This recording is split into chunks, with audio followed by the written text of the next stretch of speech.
حضرت ابو کنود عبداللہ بن عامر ازدی رحمہ نے حضرت خباب سے روایت کرتے ہوئے اس آیت مبارکہ کی تفسیر میں یہ حدیث بیان فرمائی۔ ارشاد باری تعالیٰ ہے وَلَا تَطْرُدِ الَّذِينَ يَدْعُونَ رَبَّهُمْ بِالْغَدَاةِ وَالْعَشِيِّ يُرِيدُونَ وَجْهَهُ مَا عَلَيْكَ مِنْ حِسَابِهِمْ مِنْ شَيْءٍ مَا عَلَيْكَ مِنْ حِسَابِهِمْ مِنْ شَيْءٍ وَمَا مِنْ حِسَابِكَ عَلَيْهِمْ مِنْ شَيْءٍ فَتَطْرُدَهُمْ فَتَكُونَ مِنَ الظَّالِمِينَ۔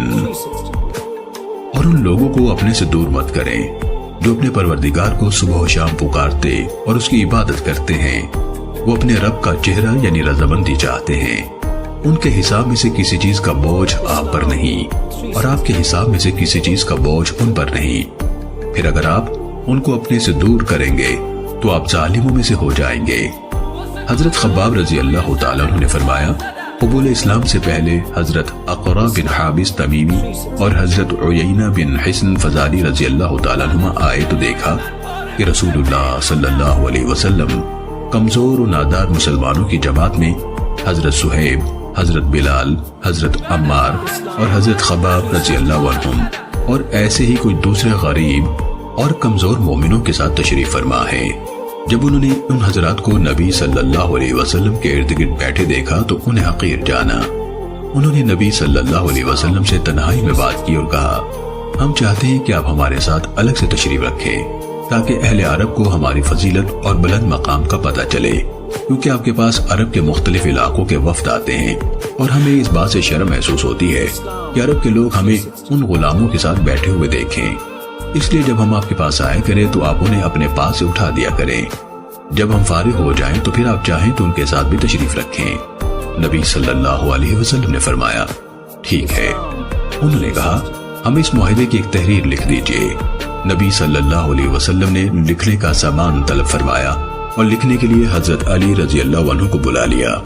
ہم غریب مسلمان ایک طرف بیٹھے تھے، اتنے میں جبرائیل علیہ السلام اترے اور وحی کی آیات سناتے ہوئے فرمایا وَلَا تَطْرُدِ الَّذِينَ یہاں سے لے کر الظالمین تک۔ پھر اقرا بن حابس اور عیینہ بن حصن رضی اللہ تعالیٰ عنہ کا ذکر کیا جو اس وقت غیر مسلم تھے اور فرمایا وَكَذَلِكَ فَتَنَّا بَعْضَهُمْ بِبَعْضٍ لِيَقُولُوا أَهَؤُلَاءِ مَنَّ اللَّهُ عَلَيْهِمْ مِنْ بَيْنِنَا أَلَيْسَ اللَّهُ بِأَعْلَمَ بِالشَّاكِرِينَ۔ اور اسی طرح ہم نے بعض کو بعض کے ذریعے سے آزمائش میں ڈالا ہے تاکہ وہ لوگ انہیں دیکھ کر کہیں کیا ہم میں سے یہ لوگ ہیں جن پر اللہ نے احسان کیا ہے؟ کیا اللہ اپنے شکر گزار بندوں کو ان سے زیادہ نہیں جانتا؟ پھر فرمایا وَإِذَا جَاءَكَ الَّذِينَ یہاں سے لے کر الرحمہ یہاں تک۔ اور جب آپ کے پاس وہ لوگ آئیں جو ہماری آیتوں پر ایمان رکھتے ہیں تو کہہ دیجئے تم پر سلام ہو، تمہارے رب نے مہربانی کو اپنے ذمہ لازم کر لیا ہے۔ حضرت خباب رضی اللہ تعالیٰ عنہ بیان کرتے ہیں چنانچہ ہم لوگ نبی صلی اللہ علیہ وسلم کے قریب آ گئے حتیٰ کہ ہم نے آپ کے گھٹنوں سے اپنے گھٹنے ملا دیے۔ پھر یہ کیفیت ہو گئی کہ رسول اللہ صلی اللہ علیہ وسلم ہمارے ساتھ کافی دیر تک بیٹھے رہتے، پھر جب آپ اٹھنا چاہتے تو تشریف لے جاتے اور ہمیں بیٹھے رہنے دیتے۔ تب اللہ تعالیٰ نے یہ آیت نازل فرمائی وَاصْبِرْ نَفْسَكَ یہاں سے لے کر فُرُطَ یہاں تک، اور اپنے آپ کو ان لوگوں کے ساتھ روک کے رکھیے جو صبح و شام اپنے رب کو پکارتے ہیں، وہ اس کی رضا کے طالب ہے۔ آپ کی نظریں انہیں چھوڑ کر دوسرے لوگوں کی طرف نہ جائیں، یعنی ان سرداروں کے ساتھ نہ بیٹھیں کہ آپ دنیا کی زندگی کی زینت چاہنے لگیں، اور آپ اس شخص کی بات نہ مانیں جس کے دل کو ہم نے اپنی یاد سے غافل کر دیا ہے، یعنی عیینہ اور اقرا وغیرہ کی، اور جو اپنی خواہش کے پیچھے چلتا ہے اور اس کا معاملہ حد اعتدال سے ہٹا ہوا ہے، یعنی ہلاکت کا باعث ہے۔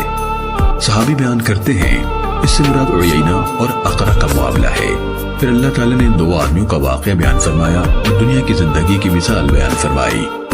حضرت خباب رضی اللہ تعالیٰ عنہ نے کہا اس کے بعد ہم نبی صلی اللہ علیہ وسلم کے ساتھ بیٹھتے تھے، لیکن جب وہ وقت آتا جو نبی صلی اللہ علیہ وسلم کے اٹھنے کا یعنی روز برہ کا ہوتا تھا تو ہم خود ہی نبی صلی اللہ علیہ وسلم کو چھوڑ کر اٹھ جاتے تھے تاکہ آپ بھی تشریف لے جا سکیں۔